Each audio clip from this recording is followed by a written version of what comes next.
Jordan Wallace walked into the lobby like she owned it, because she did. But if you'd been standing beside her that night like I was, you would have felt it too. The way the air seemed to change, heavy with a silence too thick for such a polished space. Marble floors gleamed beneath low chandelier light. Jazz curled through the air like a lie. And behind the counter, 3 white faces smiled just a second too late. They didn't know her name, or maybe they did. Maybe they'd seen it in the system, Wallace, Jordan, owner, and decided to pretend they hadn't. Her heels echoed once, twice, then stopped, and I swear I saw one of the clerks flinch like they'd been caught in the middle of a crime they didn't know how to explain. She didn't raise her voice. She didn't have to.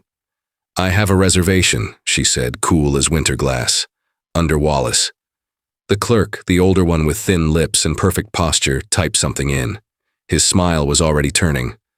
"I'm sorry," he said, not looking up. "We're fully booked tonight. That's when it happened, the shift. You might not have noticed if you weren't watching closely, but I saw it. The way her eyes didn't blink, how she didn't even breathe for a second. Like something in her knew this wasn't just a mistake. It was something older, deeper, coiled in the walls of this place." She leaned in just slightly, a movement so subtle it was almost unintentional. "Run it again," she said softly now. "My name's on the deed." He ran it again, then again. He didn't meet her eyes, none of them did. What followed wasn't rage, it wasn't loud, it was worse. Jordan turned slowly, scanned the lobby, then said something that made the girl next to me drop her phone. "Room 414, she said. "He's still in there." "There is no room 414, not on the blueprints, not on the fire escape maps, not on any of the floors." But the elevator dinged anyway, and I watched with my own eyes, as the doors opened and she stepped inside, alone, and pressed the button that shouldn't have existed. And just before the doors closed, I swear to God, a child's voice echoed from inside the shaft, quiet as breath. She remembers now. It wasn't her voice. It wasn't any voice that belonged to the living. No one else reacted. I turned to the others in the lobby, the ones who had denied her a room, the girl who had dropped her phone, the couple who'd been watching from the bar. They were frozen. Not shocked. Still, like they weren't even real anymore, like time itself had skipped. And here's the thing, when I looked back at the elevator, it was still open, empty, no sign of her at all, not even a reflection. I ran. I didn't stop. Till I hit the parking lot, my heart breaking every rhythm it had ever known. And when I reached my car, something was already waiting on the windshield. A single hotel key card. Black, no number. Just one word scrawled across the back in faded gold ink. Return. Tell me, if your name was never on the guest list, why does it feel like this story already knows yours? The keycard sat in my hand longer. Then I remembered picking it up. I don't know how long I stood there, engine running. The buzz of cheap hotel fluorescence bleeding into the back of my skull like a drill with no blade. Return. One word. Faded gold. No room number, no explanation. And maybe this is where I should have driven away, left the card in the gravel and swallowed the moment like bad alcohol. But there was a gravity to it. Not just the key. Not just what I'd seen, what I think I saw in the lobby, but something else. Something behind my own eyes, a pressure. Like a question I'd been trying not to ask my whole life had finally spoken aloud, and now silence wasn't an option. I checked my phone. 11:48 p.m. The lock screen showed a photo I didn't recognize. A hallway I'd never walked. Red carpet. Framed photographs on one side, all blank. My fingers hovered over the screen before I opened the camera app, as if proof would untangle the noise in my chest. But when I tried to take a picture of the keycard, the camera wouldn't open. App not available, not installed, not working, just not available. I should have left, I didn't. The drive home was wrong, there's no better way to say it. I took the same turns, past the same gas station and half-lit diner that marked the edge of my town, but the sky never shifted. No stars, no cloud cover, just a flat, starless bruise. The music in my car glitched every 7 seconds exactly, skipping back a few words, but only when I wasn't paying attention. It took me an hour to notice the radio was speaking, not singing. Speaking. Fragments. Words that sounded like memories I never had. The door was open. She asked for you by name. No windows on that floor. I arrived home at 12:21 a.m. Or at least that's when the clock said I did. But my hands were wet like I'd been in the rain. My shoes were muddy. And when I opened the front door, every light in the house was already on. And I live alone. No sign of a break-in, no forced entry, just a stillness so absolute it made my teeth ache. I walked through the house calling my own name, not sure. Why? Maybe to prove I still recognized it. Each room looked just how I left it, except for the guest room. A single lamp lit the far corner. A chair I didn't own faced the wall, and on the desk, a black recorder, the kind used for interviews, or confessions or warnings. I hit play, nothing static. Then a voice, low, breathless. It wasn't supposed to wake her up. And another voice, mine, responding, I saw her go into the elevator. That wasn't her, that's how it starts. I stumbled back. I never said those words. Not to anyone, not even out loud. I hadn't told a single soul about what happened at the hotel, unless this wasn't the first time. Unless I've already been here before. I went to the bathroom, flicked the light on, and nearly threw up at what I saw in the mirror. A bruise bloomed across my collarbone. Faint, purple, wide. Like pressure. From a hand, or hands. I lifted my shirt. More marks. My torso looked like I'd been in a fight I didn't remember losing. In the hallway behind me, the guest room door clicked shut. I froze. Then it opened again. This time, a man stood in the doorway, slim-build, late 30s, denim jacket with a patch that looked torn off. His eyes were red, but not from crying, from not sleeping. I backed away and grabbed my phone, but he didn't move. He just said, "They told you to forget, didn't they?" And I swear to God, I knew his face. Not from real life, no, from a photograph, a grainy one. The kind that shows up on Reddit forums under titles like Real Unsolved Mystery, Man Seen at 14 Disappearances, Never Identified. He stepped, "Breward, you've been to room 414. You just don't remember what it costs." I asked him who he was. He smiled like that was the wrong question. "You left the tape for yourself, and now you're trying to bury it again." "Why?" he asked. "You wanted the truth, but you don't want the part they don't tell you." I asked what that was. He looked down the hallway like someone was watching, then whispered, "What they don't want you to remember is that you never left." I blinked. He was gone. I rushed to the hallway, empty, no sound, just the lingering hum of something old, like a TV on in another room, just below the volume of language. I tried to call. Someone. Anyone. But every contact in my phone was listed under one name, Jordan Wallace. I called. A voice answered, whispering, "You remember now." I threw the phone across the room. It didn't break. The screen didn't even crack. It just glitched for a second, showing that hallway again. The one from the lock screen. And now I knew why it felt familiar. Because it was from a dream I had as a kid. A nightmare, actually. In it, I was always walking toward a door that never opened, a black key card in my hand, and every time I turned back, the hallway had changed. No exit. No windows, just one room, room 414. The next morning, I found my car parked in a different spot than where I left it. I don't remember driving again.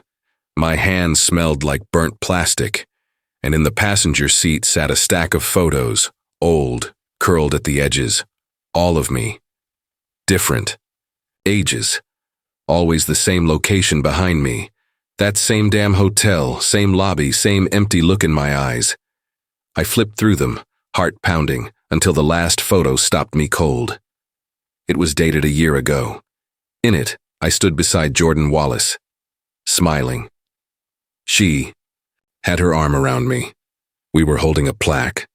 Grand Reopening was written in gold across the bottom.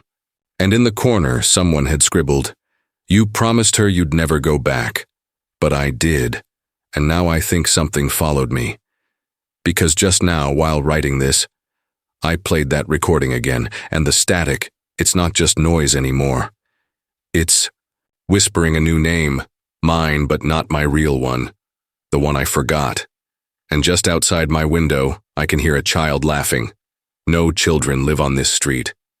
It started with the handwriting. I had gone back to the hotel, not in person, God no, but through every record I could find. County property registries, purchase documents, zoning approvals buried so deep in municipal files they still bore fax headers from 2003.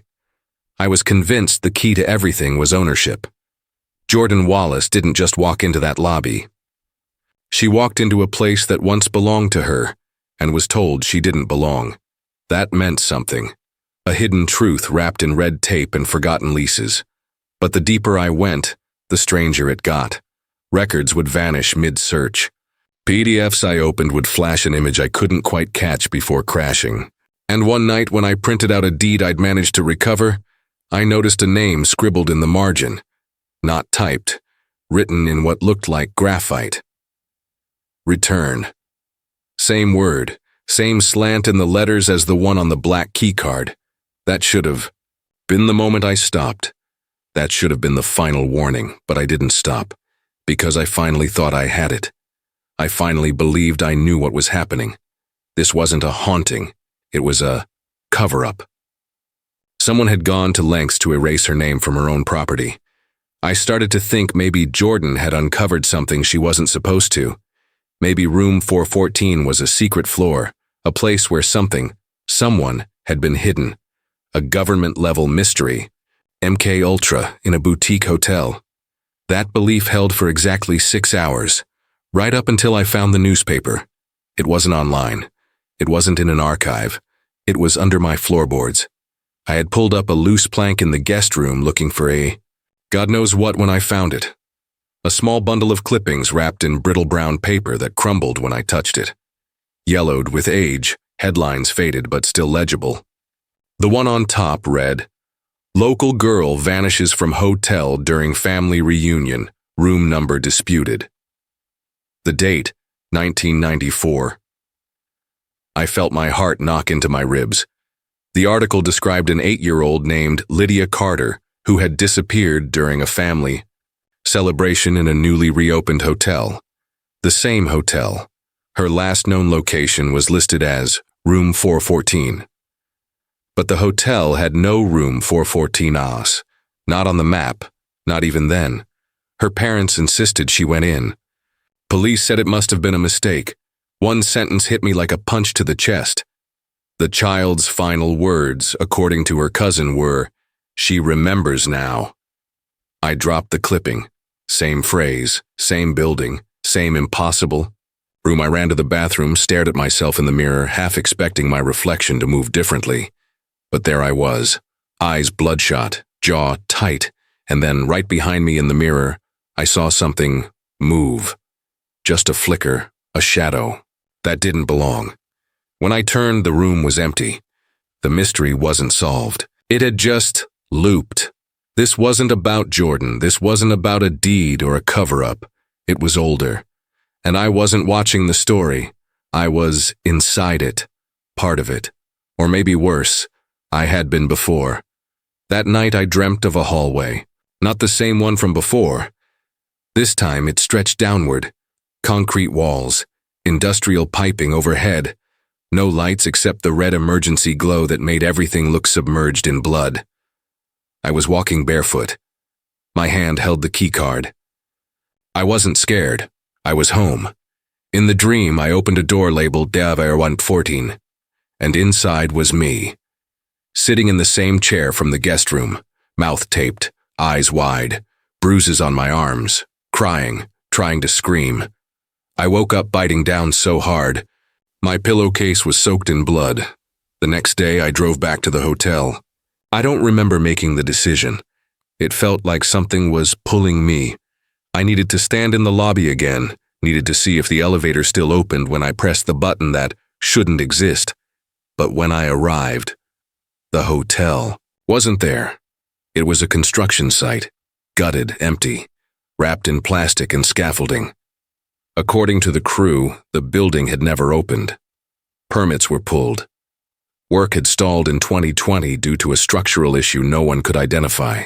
It had never hosted a single guest, but I remembered it. I remembered the lobby, the smell, the clerk's face. I had photos, Jordan's voice, the tape recorder. Or did I? When I got back home, my hard drive was blank. The photos from my glove box gone. The key card, just black plastic, no chip. I tried the tape again, but the recorder wouldn't turn on. I opened it. No batteries, no circuitry. Just an empty shell. That's when I stopped sleeping. 'Cause when I closed my eyes, I kept seeing something behind the mirror. Not a person, not a creature. A presence, watching me. Not malevolent, worse. Familiar. And that's when the second memory came back. I must have been 6. Sitting in the back of a car. My mom was driving. We were leaving a hotel.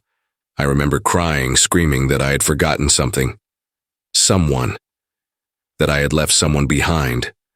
I said her name again and again. Jordan. My mom told. Me, I was imagining it, that there was no one there. But the look on her face in the rearview mirror. She wasn't telling the truth. That's when it hit me. I hadn't found Jordan Wallace. She had found me. And then everything fell apart because I got a letter mailed to me. No return address. Inside was a single photograph. Jordan and I, same as before, holding the plaque. But this time the photo was dated 1986, before either of us should have been born. I flipped the photo. New handwriting, a different message. 1. I'd seen once before, but now fully scrawled in red pen. You promised her you'd never go back, and beneath it, written so faint I almost missed it, but you always do.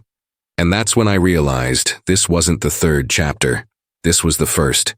You've heard this story before, you've lived it, but every time you wake up they scramble the details.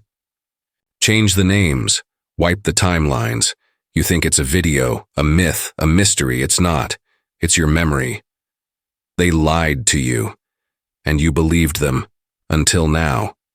It began again with a note, folded into my back pocket like it had always been. There, no one had been near me.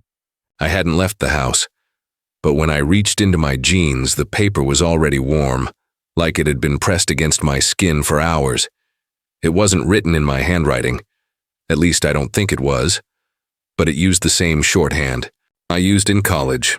Double slashes for line breaks, underscored phrases instead of italics. And the message was short, only one sentence. It read, "Others saw it too, don't say her name out loud again." Her name. Jordan. I read it once, then watched the ink slowly bleed through the paper until the words vanished into black. By the time I looked again, it was blank. That's when the emails started. Not to my inbox, but to a hidden folder I didn't remember setting up.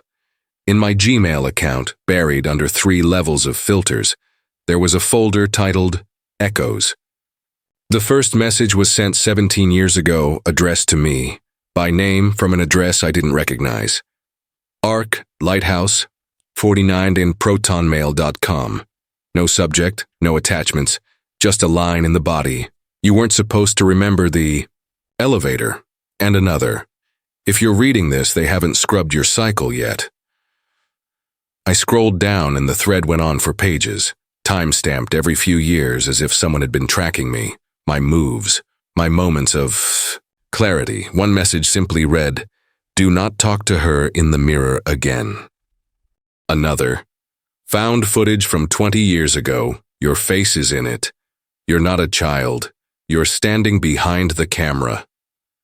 I closed the laptop. My hands were shaking so badly I knocked over a mug I don't remember placing on the desk. Coffee, cold, half full. Had I made it or had someone left it for me? That night I didn't sleep. Not from fear, from recognition. A part of me felt awake in a way it hadn't been since I was a kid, since before the dreams were scrubbed and the therapists called it night terrors. But something new happened that night. The window blinked. That's The only way I can describe it. 1 second, I was staring at the reflection of my dimly lit bedroom. The next, it was gone. Replaced by a grainy hallway view. Red carpeting, frame-by-frame flicker, like VHS playback, and in the center of the image, a mark, 3 interlocked circles, roughly carved into the wallpaper. My chest tightened, because I've drawn that symbol before. Not recently, not even in adulthood. Kindergarten. Crayons. Back of a math worksheet, 3 circles. My teacher asked what they meant. I told her it was how you knew who was awake. I said it in that exact way. She sent a note home. My mom never talked about it again, but now it was there, in the T. Window in the hallway, in the flicker of something so much older than me. The next morning I went outside to check the glass. Nothing on the surface, no signs of tampering. But when I looked down at the garden, my stomach turned. The symbol was carved into the dirt, deep and deliberate, as if it had been burned into the soil. That same day, I got a text from a number, labeled unknown but seen. The message was simple. Meet us where the broadcast never aired. Attached was a screen cap from an old local news channel. Static. Headline half visible. Missing. Children vanish after. The rest was cut off. I ran the station's call letters through a database. It hadn't been on air since 1999. Signal lost during a signal test that never ended. I drove to the address listed in the station's FCC filing, an abandoned transmission tower outside of Iron Ridge, tucked behind rusted fencing and a barely visible service road. As I approached the station ruins, a pattern emerged in the overgrown weeds and collapsed walls. More symbols. 3 circles. Everywhere. And then I saw them.